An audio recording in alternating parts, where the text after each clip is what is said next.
I'm Amoka Mom, and I am back to do another video on homeschooling. Please excuse the background noise. It's real time. It's my son's 14th birthday, so we're celebrating, but inspiration hit, so I thought hopefully I could still do this video even with the background noises and you could just tune into what I'm saying. Someone asked me how I went about picking curriculum for homeschooling, and I thought it was a very good question because I feel like my approach toward curriculum has changed a lot over the years. I highly recommend homeschool conferences and conventions, even though in all the time I've been homeschooling, my 14-year-old has never been in school. I've never been to a convention. It just never worked out for me to go. But those are generally places where you'll hear inspirational topics on all kinds of things, from methods for teaching different subjects to people introducing their curriculum to, homemaking ideas and organizing tips. I mean, it's truly, a treasure trove of information if you can make it out to one, but I've never been to one. But in the beginning, when I first started homeschooling, I was very drawn to figuring out what my children's learning styles were and trying to pick material according to their learning styles. But as I've worked through it, I've learned that their learning style is extremely important. Understanding the scope and sequence, meaning what your child should know at the age that they are at, for the grade that you're trying to teach them, whether you're grading or not. What their developmental level can handle. Knowing that is important. You can easily go online and Google, the scope and sequence for however old your child is and get a list of information. But even with that, I've learned to pray through what each of my kids need and what they really should be learning. Each state has requirements, or not many requirements, depending on where you live. You need to understand that. You need to understand what your school's relationship is with, how you're choosing to teach your kids. Some schools have a lot of input and other schools don't, depending on where you live. For me, in the beginning, I was looking for the perfect curriculum. And I would say I was still looking for the perfect curriculum in one place up until about maybe a year or two ago, when I realized that it was okay for me to modify whatever I was working with and to pull things from the library, to pull things from friends, to pull things from PBS, wherever. Flexibility is so important with homeschooling. I had all these plans about what I was planning to do with my 5-year-old. She'll be 6 in September this year for science. I thought I'd do animals. She'll love to study animals. Well, a week into our school year, I noticed that she was constantly asking me questions about the sun, the stars, the planets, completely fascinated with astronomy.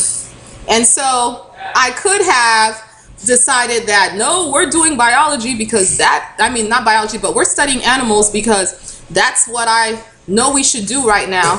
Or I could hop on a teachable situation where she's hungry for information on something and tailor my curriculum according to that.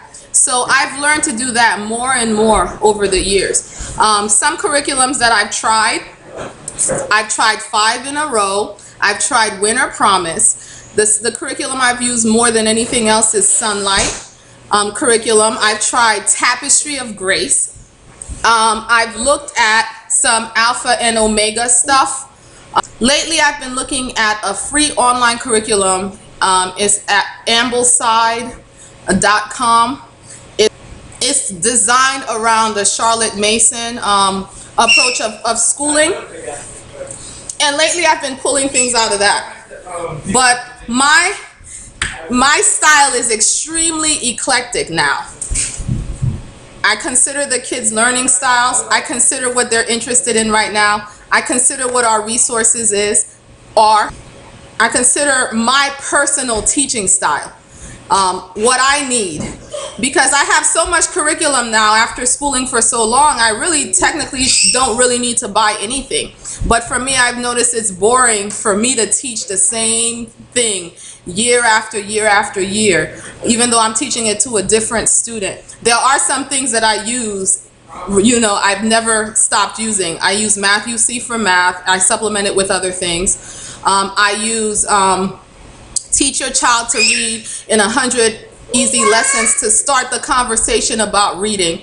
And then I have other things, other phonics things that I use to supplement that.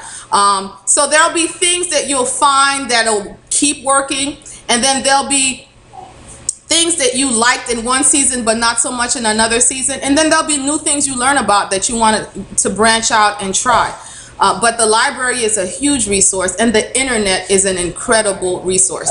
I believe that if I couldn't afford a single book, I could design an entire curriculum just off of the free websites that are out there, whole entire books. If you go on ambleside.com, you can find entire books online that you could read right online and not pay a cent. So it's a great time to homeschool. It's an exciting time to homeschool.